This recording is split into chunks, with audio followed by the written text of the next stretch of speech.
Hey everyone, how's it going today? Welcome back to another update. So today's update is going to be relatively interesting because I really just want to talk about a situation that recently just came out. And it's recently about basically the fact that there are now several people, and this applies specifically to about 1 million people. So this is not a small town kind of local situation. This is actually a pretty relatively big situation where essentially there are several people now that are receiving letters from the unemployment department about how they might even potentially now have to repay some of their unemployment benefits because of a situation that just recently came out. Now, if you have already received the notice, the really good news is that there is a way around this of how to potentially solve this. So that is the great news that we're going to talk about.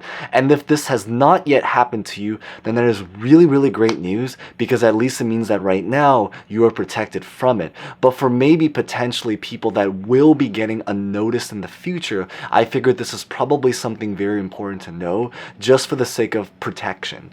And even more specifically, the protection of, we're talking about potentially thousands and thousands of dollars. So hopefully we can manage to continue to stay, or simply put is to keep the unemployment that we have already been collecting, which for many people we're talking about thousands and thousands and thousands of dollars. But that's really what I just want to talk about in today's video. Everything about what's been going on, if you're just interested, if it applies to you, or if you're just maybe a little bit concerned about what's going on, and then the actual solution, how to solve it. So with that being said, we're gonna get started, but as always, the same exact story, as always, the same drill. Consider smashing the like button. If you guys enjoy videos like this, consider subscribing, hitting the bell, and as always, feel free to comment any questions, personal thoughts, maybe your personal thoughts about the current situation of having to repay it back. So with that being said, let's get this video started.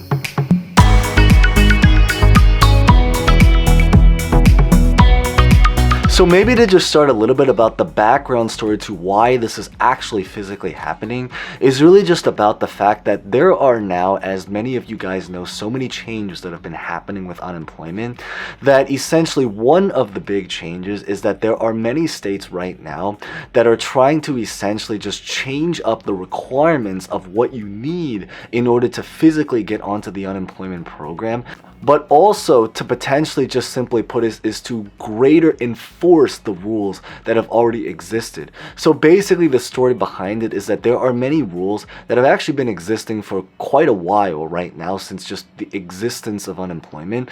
But the story is that during the pandemic they were a lot loose about it. So that was the reasoning for why many people were able to get approved, and thankfully, they were able to get approved to be on the unemployment. But now what they want to do is that they just want to even greater enforce the situation. And this actually even applies to the PUA program. So it's really that it's because of that reason. What they're really trying to do is that not only are they trying to make it so that it's basically they're trying to increase the strictness to get onto unemployment, but they also want to backdate when they actually physically enforce this to when the pandemic actually started. So that is really the background story to why this is happening. So it's not just about like future claimants. It actually has to do with backdating from people that actually got onto the unemployment program ever since pretty much just 2020, which is wild. We're about like a year and a half from when the pandemic really started, and almost 2 years actually, if you've been following this since it was actually only in Asia. So if you're like me that follows international news. So the story is that because they want to enforce this, but they also want to backdate the actual enforcement to back then, that is the reason why right now there are actually supposedly many people, and even more people, specifically about 1 million people, that's the estimated amount, that will be getting or have already received a letter asking them to potentially repay back some of the unemployment benefits that they've already received. Now the great news is that now that we do know the background story to why this is actually physically happening, there is a solution around this. Even if you're someone that hopefully has not yet received the letter, but maybe to protect yourself in case that you actually do end up receiving that letter. And if you do end up receiving that letter, or have already received that letter.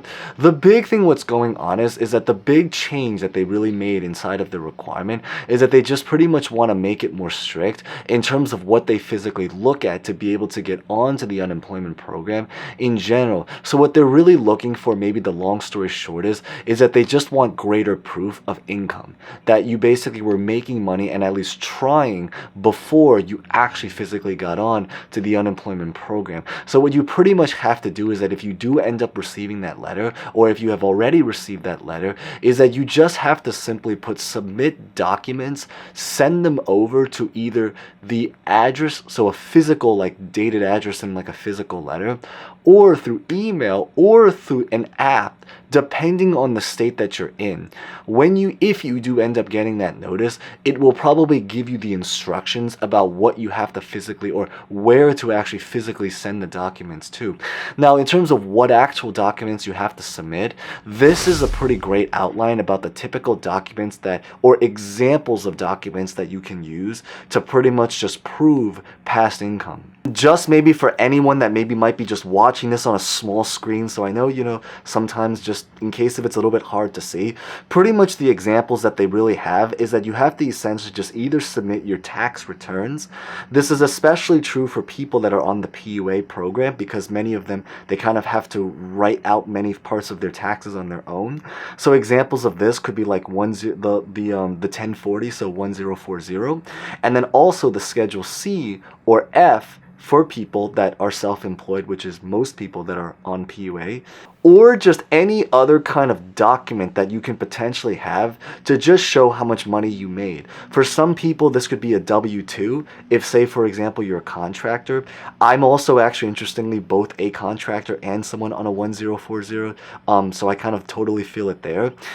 You can either submit your paychecks, receipts, business records, contracts, invoices. Essentially, just pretty much the bottom line is that if it's a document that reflects or shows money that you made that came in before the pandemic to show that you were at least actively working during that time, then the great news is that you can potentially submit it. And you don't even have to submit multiple documents. As long as you just have one of these, then that's probably pretty much what you'd really just need to satisfy. Now, of course, if you have multiple documents, then that's probably even better, because then it just feels a little bit more secure, because it means that you have options. Now, in terms of specific due dates about how long you have, the general typical timeline is that it depends on the state, but I do know in California, and I only use California because they're actually the state where more than half of the people that have had this happen has happened in California. I believe the specific time frame is that if you were someone that got onto the unemployment in 2021, so this specific year, particularly sometime from January 30th 2021 to the present moment, then they're probably going to give you right around 21 days. Of course, there's again a little bit of variation depending on your state. And if you are someone that has been on the unemployment program, or were on the unemployment, like you first joined unemployment back in 2020, so anything from when the pandemic started, the good news or the brighter news is that they're going to be giving you guys right around 90 days, or basically specifically about 3 months, to potentially send in your documents to kind of waive out this requirement. So hopefully you guys can stay, or just simply put, keep the unemployment money that you have already been collecting, or that you had while the unemployment program was still an active thing.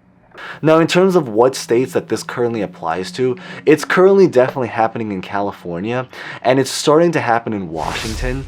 And I believe is that at this current time period, there's a lot of talks in many other states about potentially having this happen yet, but so far those are really the two big states that have this currently happening. Of course, it's predicted and speculated that more might potentially go or have it or start to do this, which is why I figured that it's probably pretty important to hopefully know in the case that it really does end up happening.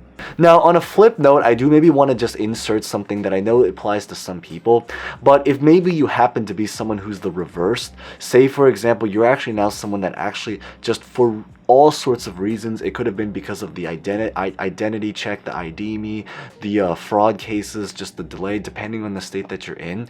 If essentially you are the reverse, actually, where maybe the unemployment systems actually owe you money, let's say you're actually someone that actually was underpaid your unemployment benefits, the good news is that you actually can still receive those payments. It might be a little bit difficult depending on the state that you're currently in, but it's definitely worth it to still try to go for it, especially before the year ends, because we still have 1 month, so that is the bright news. But what you pretty much just want to do is that you want to try to find the contact information of the unemployment office. The phone number probably works best. Sometimes, in most cases, there might even be multiple phone numbers that can reach the unemployment office. You're going to just collect all of the phone numbers. You're going to try to call them. You're going to try to rotate them. A big recommendation is just to mix up the times, because typically different states also vary in the busyness within throughout the day of how easy it is to physically reach them. And then hopefully, if you're able to connect, really beyond that is really just about explaining your situation, having all the information ready, and hopefully they can potentially now start to at least process. At the very least, I think it's definitely worth it to at least try, because we could be talking about several hundred, if not for some people, even something in the thousands range. But beyond this is that that's what I really just wanted to share in today's update. So hopefully, if you guys found that relatively insightful and haven't done so, consider smashing the like button, consider subscribing, hitting the bell. And as always, feel free to comment any questions, personal thoughts, especially about what's been happening, because this is actually pretty recent. The Washington situation actually just came out just about 2 to 3 days ago. So it is actually a very, very new thing, and it's anticipated to potentially come to even more. So with that being said, thank you guys so much for watching. As always, stay safe, stay well, happy holidays, and hope to see you guys next time. Thank you guys so much again.